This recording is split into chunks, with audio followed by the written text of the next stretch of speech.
Bhogapuram airport Andhra రాష్ట్ర ప్రజలందరికీ కూడా ఎంతో గొప్పదనాన్ని తీసుకొచ్చింది. ఇన్ని రోజుల పాటు ఆంధ్ర రాష్ట్రానికి డెవలప్మెంట్ లేదు, పెట్టుబడులు రావట్లేదు అని చెప్పేసి చాలామంది కూడా నోటికొచ్చినట్టు వాగారు. ఇప్పుడు భోగాపురం ఎయిర్పోర్ట్ ఓపెనింగ్తోని అలాంటి వాళ్ళందరి నోళ్ళకి కూడా మూతలు పడ్డాయని చెప్పుకోవచ్చు. అండ్ దీన్ని కూడా మా వాళ్ళే తీసుకొచ్చారు అని అనే వాళ్ళు కూడా చాలామంది కూడా ఉన్నారు. కానీ వాళ్ళందరికీ కూడా ప్రూఫ్స్తో సహా చాలా వీడియోస్ కావచ్చు, చాలా ప్రూఫ్స్ కూడా మనకు అందుబాటులో ఉన్నాయి. వాటి చూసిన తర్వాత కూడా వాళ్ళ నోటిపైన వాళ్ళే వేలేసుకుంటారని చెప్పేసి చాలా మంది కూటమి సభ్యులు కూడా భావిస్తూ ఉన్నారు. అయితే ఈరోజు ఎంతో ఘనంగా ప్రధాని మోదీ గారి చేతుల మీదుగా భోగాపురంలోని అల్లూరి సీతారామరాజు యొక్క ఇంటర్నేషనల్ ఎయిర్పోర్ట్ ఓపెనింగ్ అయింది.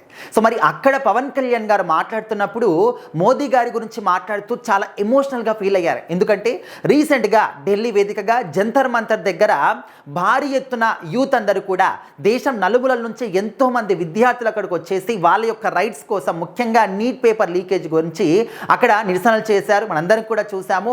ఆ నిరసనల్లో భాగంగా అసలైన విద్యార్థులు పక్కకు పెడితే చాలా మంది కూడా అక్కడికి అలలు చేయడానికి వచ్చారు. వాళ్ళందరూ కూడా మోదీ గారిని నోటికొచ్చినట్టు ఎంత ఘోరంగా తిట్టారో అవన్నీ కూడా అనరాని మాటలు అంటా ఉంటే అవన్నీ కూడా చూసినప్పుడు నా కళ్ళల్లో నీళ్లు వచ్చాయి. ఎందుకంటే మోదీ గారు దేశం కోసం ఏ విధంగా కష్టపడుతున్నారు, దేశాన్ని ఒక గాడిలోకి తీసుకురావడానికి ఆయన నిరంతరం కూడా ఎంత శ్రమిస్తున్నాడు అనేది కూడా దేశవ్యాప్తంగా అందరూ కూడా చూస్తూ ఉన్నారు. ఆయన ఏమీ ప్రధానిగా ఊరికే వచ్చి గద్దె మీద కూర్చోలేదు. ఎన్ని కష్టాలు, ఎంత కష్టపడి ఉంటే ఆ స్థాయికి వచ్చుంటాడు ఒక్కసారి గమనించండి. అండ్ దేశ ప్రజల కోసం నిరంతరం కూడా మీరు అంటూ ఉన్నారు ఆ మతం ఈ మతం అని. ఆ విధంగా ఎప్పుడు కూడా ఆలోచించకుండా ప్రతి ఒక్కరికి కూడా దేశ ప్రజలందరికీ కూడా సమానంగా హక్కులు కల్పిస్తూ అందరి కోసం కూడా నిరంతరం శ్రమిస్తున్నటువంటి, ఎంతో కష్టపడుతున్నటువంటి మోదీ గారిని నోటికి వచ్చినట్టు అమ్మని ఉద్దేశించి కూడా ఎంత తీవ్రమైనటువంటి అంటే అసభ్యకరమైన పదజాలాలు వాడుతూ ఎంత ఘోరంగా తిట్టారు. ఆ మాటలన్నీ కూడా ఒక్కసారి మీ అమ్మ నాన్నల ముందు మీరు మాట్లాడిన మాటలని ఒక్కసారి చూపించండి. ఆ మాటల్ని చూపిస్తే మీకు ఎలాంటి బుద్ధి చెప్తారు అమ్మ నాన్న, మీ అమ్మ నాన్న అనేది ఒక్కసారి మీరు కూడా గమనించుకోవాలి. మీరు స్టూడెంట్స్ కోసం ఫైట్ చేయడానికి వచ్చారు, స్టూడెంట్స్ గురించి దాని గురించి మాట్లాడితే బాగుంటుంది. కానీ మోదీ గారిని, వాళ్ళ అమ్మ గారిని ఇష్టం వచ్చినట్టు పచ్చి బూతులు తిడుతూ మాట్లాడారు. అవన్నీ కూడా కనీసం మాట్లాడుతున్నప్పుడు ఒక్కసారైనా మీకు అనిపించలేదా మనకు కూడా అమ్మ ఉంటుంది అని చెప్పేసి పవన్ కళ్యాణ్ గారు చాలా ఎమోషనల్ అవుతూ మాట్లాడడం జరిగింది.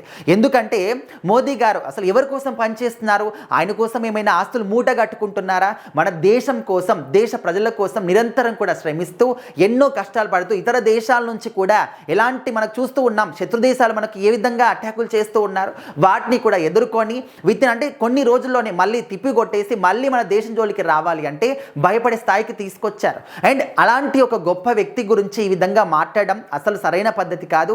ఆ విధంగా ఇంకా ఎప్పుడు కూడా మాట్లాడకండి, ఎవరు కూడా మాట్లాడకండి అని చెప్పేసి పవన్ కళ్యాణ్ గారు చాలా ఎమోషనల్ అవుతూ మాట్లాడడం జరిగింది. సో మొత్తానికైతే పవన్ కళ్యాణ్ గారు కావచ్చు, ఇంకా ఎవరైనా కావచ్చు, అందరూ కూడా పనిచేసేది ప్రజల కోసమే అని చెప్పేసి మరొకసారి పవన్ కళ్యాణ్ గారు గుర్తు చేశారనమాట.